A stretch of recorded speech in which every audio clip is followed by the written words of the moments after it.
дар бораи таъсири манфӣ ё мусбати агентҳо дар воқеаҳои дунёи футболӣ дуру дароз гап задан мумкин аст, аммо ин дар кор аст. Индустрияи футбол айнан мисли қоидаҳои худи бозӣ рӯз аз рӯз тағйир ёфта истоданд. Ин ҳақиқат аст. Футбол бештар аз сум вобаста шуда истодааст ва куҷои сум бисёр бошанд, ҳамеша он ҷо миёнаравон бисёр мешаванд. Агентҳои футболӣ акнун дар ҳақиқат дар бозори трансферӣ таъсири калон мерасонанд ва баъзан вақт чунин ба чашм мерасад, ки онҳо ҳатто клубҳо ва футболбозонро идора мекунанд. Мухлисон бошад сарашон вайрон мешаванд, зеро аз пушти агентҳое ки танҳо барои пур кардани киссаи худ кор мекунанд, баъзе аз футболбозони ҷавон карьераашонро вайрон мекунанд. Аммо гӯш кунед, агар шайтоне бошад ки бихоҳад вуҷуди одамро бихарад, пас одаме ҳаст ки мехоҳад он вуҷудро фурӯшад.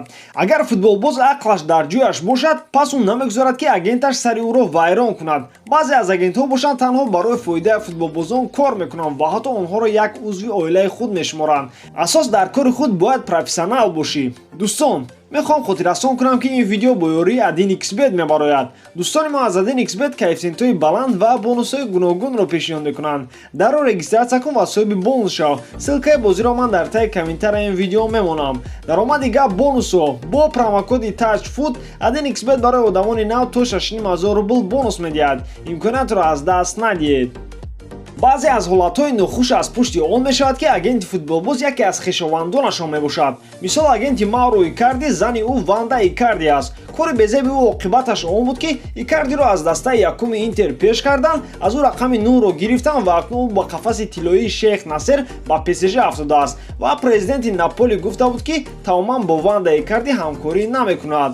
агенти Неймар бошад падари ӯ аст. оё гузариши ҷанҷолии Неймарро аз Сантос дар ёд доред? он вақт ба дастаи Сантоси бечора камакак сум доданду халос. пули бисёрро бошад Неймари калонӣ ба киссаи худаш зад.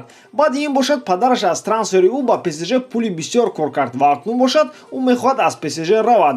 дар умуман падари Неймар аз трансферҳои писараш зиёда аз 120 миллион евро кор кард.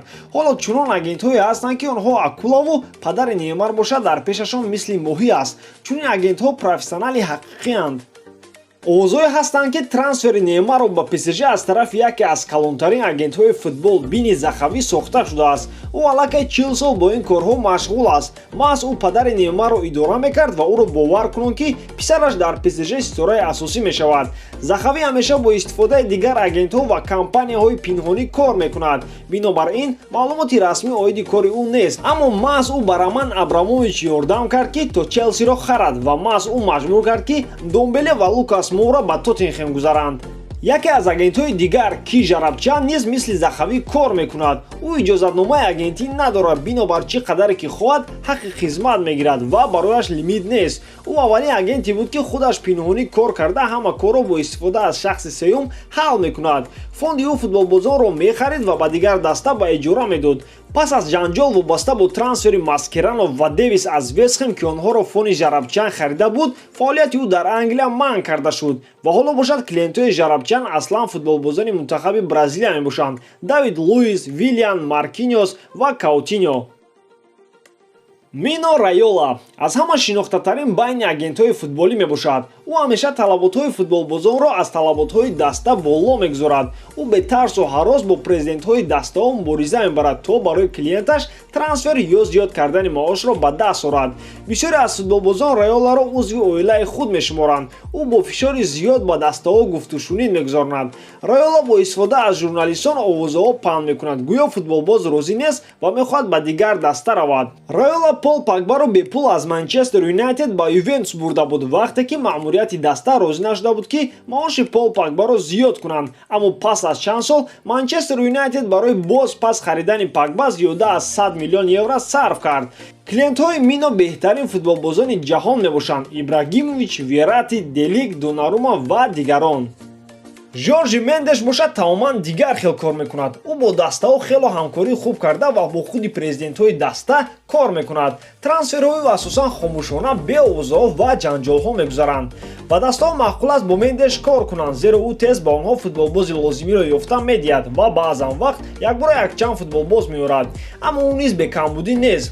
Мендеш бо истифода аз ширкатҳои қалбакӣ футболбозонро аз пуридани андоз озод карда метавонад. маҳз аз пушти ҳамин чанд вақт пеш Роналдоро суд карданд. Ба ғайр аз Крило бо Мендеш ҳамчунин Давид де Геа, Ди Мария ва Жоао Фелиш ҳамкорӣ мекунад.